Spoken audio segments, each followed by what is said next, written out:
तर आता तुम्ही मतदानासाठी वेगवेगळ्या ठिकाणी फिरताय. तर तुम्हाला कशा पद्धतीनं अनुभव आहे? आणि मतदारांच्या काय अपेक्षा आहेत, ज्या खासदारांनी पूर्ण कराव्यात असं वाटतंय?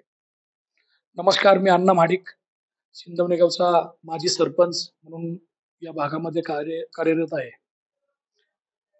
ही निवडणूक लोकसभेची निवडणुकीला आम्ही सर्व कार्यकर्ते सामोरे जात असताना प्रत्येक मतदाराला एक आम्ही आश्वासित करतोय की ही निवडणूक गावकी भावकीची नसून, ही निवडणूक तालुक्याची नसून, जिल्ह्याची नसून, ही निवडणूक देशाची आहे. देश पातळीची निवडणूक आहे.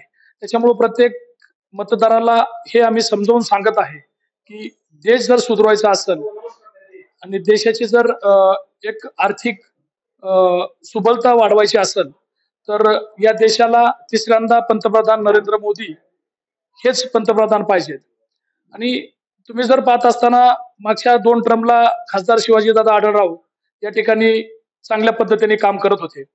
आज खूप मोठ्या प्रमाणात त्यावेळेस पण या जिल्ह्यामध्ये पवार साहेबांची, राष्ट्रवादी काँग्रेस पक्षाची लाट असताना सुद्धा आढळराव पाटील 2 वेळेस खासदार म्हणून त्या ठिकाणी निवडून गेले. परंतु त्यानंतर एक पवार साहेबांनी, स्वतः अजितदादांनी एक अभिनेता, अमोल कोल्हे सारखा अभिनेता बाहेर काढला आणि दादांनी त्याला 22 दिवसामध्ये खासदार केलं. आणि त्या खासदार केल्यानंतर या लोकसभेतील सर्व मतदारांनी अमोल कोल्हेंना अजितदादांमुळे निवडून दिलं.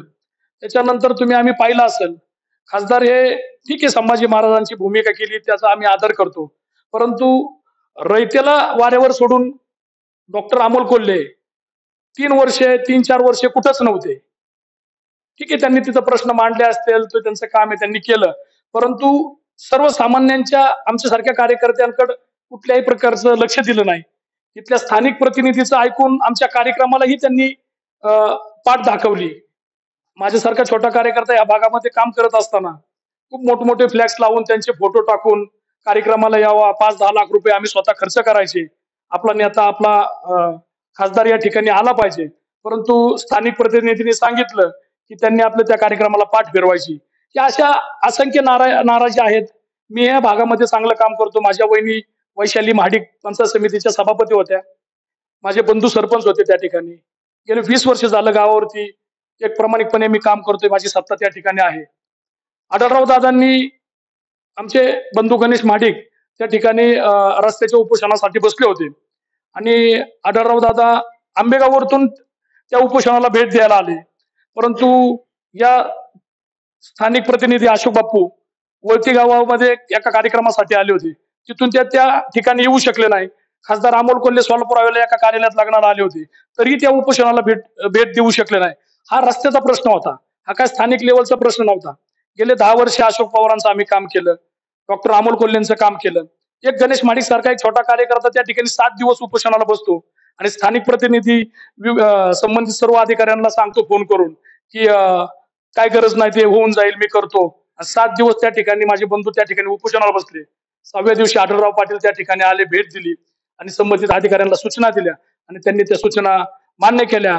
अजितदादांनी त्या ठिकाणी अधिकाऱ्यांना सूचना देऊन त्या रस्त्याचं त्वरित काम चालू करा, काय असतील ते स्थानिकांचे प्रश्न सोडवा, आणि आज त्या रस्त्याचं काम चालू झालं. माझ्यासारख्या छोट्या कार्यकर्त्याला हे वाटतं तुम्ही मतभेद ठेवू नका, कार्यकर्ता हा तुमचाच असतो. परंतु कार्यकर्त्या बाबतीत तुम्ही अशी एक दुय्या मनस्थिती ठेवली नाही पाहिजे, मतभेद ठेवले नाही पाहिजे.